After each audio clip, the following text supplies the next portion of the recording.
The movie begins as a kung fu master. Sifu Chung stumbles onto the street with an assailant not far behind.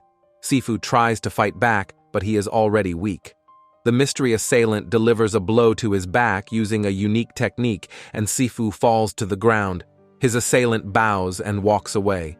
The next scene shows Sifu years earlier with his 3 students, Jim, Danny, and Hing. While practicing, Sifu notices Danny's ankle is injured. The boys explain that their rival, Carter, had questioned their skills, so Danny called a Baymo. Danny informs him that he challenged Carter and won to protect their honor. Sifu acknowledges that kung fu without honor is just fighting. However, he says there'll be no more Baymos. We see the children grow to be great fighters till they become Sifu's disciples. In the present day, Danny is late to pick up his son, Ed, from his estranged wife, Karen. She asks what he has planned for Ed, and he says they're going to Magic Land. She is concerned they won't make it before dark, but he promises they will make it. Before they leave, Karen tells Danny that when he says he will do something, he should do it, and Danny replies that his word is his bond. Danny and Ed get to the car park, and a buff man yells at Danny for not parking properly. He slams his hand on Danny's car, but Danny just ignores him and drives away. On the way, Ed asks his father if he knows kung fu. Danny says no, but Ed tells him that he found his old pictures in the garage and asks Danny to teach him. Danny admits that he does, but refuses to teach Ed. He says a lot of people think they can solve everything with their fists, like the guy at the car park, but the best thing to do is to walk away like he did. Danny's phone rings, and Ed begs him not to answer it. Danny does, and it's a work emergency. Later that night, Danny sees Ed has fallen asleep in his office and carries him. When Danny pulls into the driveway, he notices a movement in the dark. He steps out of the vehicle with a rod and is attacked from behind. It turns out to be Hing. The 2 men struggle for a while and then drop to the ground panting. Hing says hi to Ed, who is now awake. Inside, Hing expresses surprise that Danny couldn't get out of his hold earlier. Danny informs him that he is retired and tosses him a drink. Hing lifts his leg and places it on the table. Danny asks about the leg, and Hing tells him that he fell off a scaffold at work 10 years ago. Danny responds that Sifu taught Hing Chinese medicine and asks if he can't use that to heal himself. Hing looks at Danny and realizes that Danny didn't hear. He tells him that Sifu is dead and the funeral is the next day. Danny says he will drop Ed off with Karen. Hing asks if they should tell Jim, but Danny says he won't go if Jim is going. The next morning, Danny drives Ed back to Karen's. He apologizes and promises to take him to Magic Land next weekend. He makes Ed promise to tell his mother that they went to Magic Land. Karen opens the door after hearing the doorbell ring and finds Ed at the door. Danny honks and drives off. Karen asks Ed about Magic Land, and he lies that they went. At the funeral, the men are approached by Sifu Wong and Carter, who are conducting the funeral. Sifu Wong asks about Jim, and Hing leaves that he is very busy. When Sifu Wong leaves to get the funeral clothes for Danny and Hing, Carter tells them that it is a disgrace that they are only showing their faces now. Danny tells Carter, who is now a Sifu, that he only found out last night about Sifu's passing. The men perform last rites to their Sifu. 3 unruly boys come in and bow. Then they take selfies with Sifu's portrait, causing a scene. Carter tells Danny and Hing to do something about the boys. Hing makes a move, but Danny stops him. He says Sifu wouldn't want a brawl at his funeral. After the funeral, Sifu Wong tells the men about their Sifu. He says he always told him he could open his school. Hing replies that Sifu was satisfied being a cook and teaching just them. Sifu Wong agrees with him and calls them the 3 tigers of Sifu Chung. Danny asks if Sifu was sick because the autopsy showed he died of a heart attack, but Carter doesn't believe it. He suggests the men do their findings and start with the 3 boys from earlier. Hing thinks Carter might be onto something, but Danny believes the autopsy. While checking out the spot where Sifu was found dead, they see one of the boys from the funeral. He runs when he sees them, and they chase after him. They stop shortly after, out of breath and out of shape. Hing says they need Jim. When Hing and Danny go to find Jim, Hing comments on a kung fu student's kick. The instructor takes offense and asks Hing to show them the proper technique. Hing attempts to and ends up hurting his leg. The instructor makes fun of him and the two get into a squabble. Jim hears the noise and comes out to find Hing and Danny. Over drinks, Jim reminisces about the last time he saw Danny. 25 years ago, Jim woke up in Japan, where they had a tournament, and found out that Danny had checked out and disappeared before their fight. Hing reminds them that in 25 years, none of them reached out to him. But it isn't time for that. It is about Sifu. The next day, the men confront the boys. They agree to obey Mo. If the three tigers win, the boys will tell them everything they know. If they lose, the boys become the new three tigers. Danny goes first and gets knocked unconscious. Hing performs the Chinese medicine on him and revives him. Hing goes next and gets beaten initially, but he manages to win his round.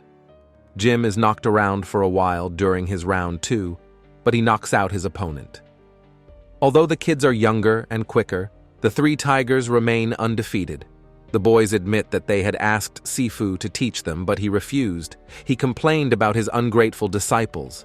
But despite his refusal to teach them, he had always been good to them, and they would never do anything to hurt him.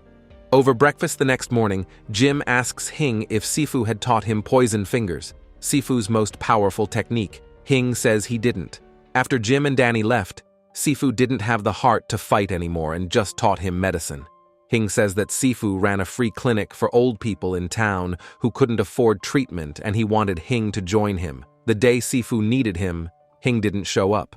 Sifu never called or looked for him. A week passed, months, and then years. Hing never found the courage to find Sifu and apologized till his death. The men go to find Sifu Wong and meet Carter. Carter theorizes that Sifu took on another disciple but asks for Beimo before he tells them who it is. They agree to it because they had always defeated him when they were younger. Carter beats all three of them. Sifu Wong makes Carter tell them what he knows. He says he received a challenge letter last winter. The new disciple had beaten all the other masters and wanted to fight Carter. Carter never fought him. He locked up the school and turned out the lights till he left. Sifu came over to personally apologize because his disciple was out of control. Sifu swore to take back his kung fu, fought him, and lost. He tells them they can find him in the dungeon. The next day, they go to the dungeon to find him. As soon as they spot him, he is handed a note, and he leaves. They follow him to a restaurant where he watches a group of people at a table. When an old man from the table heads to the bathroom, he follows him.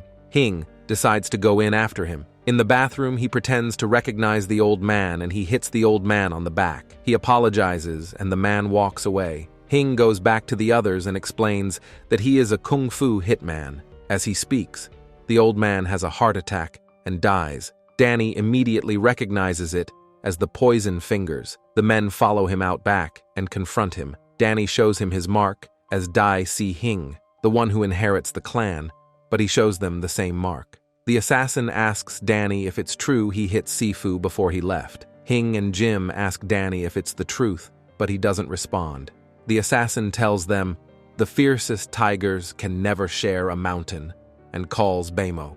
Just then, Karen calls and asks Danny to pick Ed up from school. Danny is skeptical about fighting at the hotel because of the cops. The assassin tells them to meet him at Chinatown Pier by 10 p.m. and leaves. Later, Jim asks when Danny hit Sifu. Danny admits that Sifu was not in support of their trip to Japan for the tournament. Sifu had said that a great kung fu man should never trade his honor for money, and Danny got mad. Sifu called him a disgrace, and Danny hit him. Danny had told them that Sifu gave his blessings, and Jim says he never would have gone if he knew Sifu was not okay with it. Hing tells them that they need to take their kung fu back. Danny argues that he has a child that needs him alive, and Jim says he never gets in the ring unless there's a chance he can win. He believes none of them can. Hing angrily reminds them of their oath to defend the weak. He adds that their kung fu means nothing without their word and walks away. Danny gets to Ed's school and finds him getting bullied. Ed asks about his father's bruised face, and Danny claims he ran into a door. Ed explains that he couldn't watch as they bullied his friend, but Danny insists that it is never okay to fight. Hing goes to meet the assassin at the pier and calls Beimo as the second disciple of Sifu Chung. Later, Carter finds a brutalized Hing outside the door with a bloody note on him. Karen scolds Ed after learning what happened. But Danny doesn't think they should be that hard on him since he told the truth. Karen calls him out for making Ed lie to her about Magic Land, and Danny gets a call from Carter. Carter gives them the note, which says, "Number 1 before number 2. Danny and Jim go to meet the assassin. On the way, Danny calls Karen and asks to speak to Ed. He tells Ed goodnight and tells him that he is proud of him for standing up for his friend. He warns him not to go looking for a fight, but it's okay to fight if there's no other way. Danny teaches him how to make a fist and asks him to protect himself and the people he loves. Danny calls Beimo as the senior disciple of Sifu Cheung, and he wins the first round by chance. While they take a break, he starts panicking. Jim offers him performance enhancers, but he rejects them. Jim admits it's just aspirin, and he was just trying to get him to believe. Danny takes them, and they resume the second round. The assassin wins the second round. Danny tells Jim the aspirin isn't working, and Jim confesses that they're sugar tablets. It was just the power of belief. Jim encourages him, and they begin the final round. Using his breathing, Danny uses his 8 hands technique to slow time and can see his opponents move before time and counters them. The assassin tries to use the poison fingers, but Danny dodges it. Danny throws him hard. He falls and is unable to get up, making Danny the winner. Danny tells him to keep his mountain and calls 911 to help him. In the end, Danny opens a streaming channel to teach Kung Fu to the world, while Hing uses his knowledge of medicine to treat people like Sifu wanted.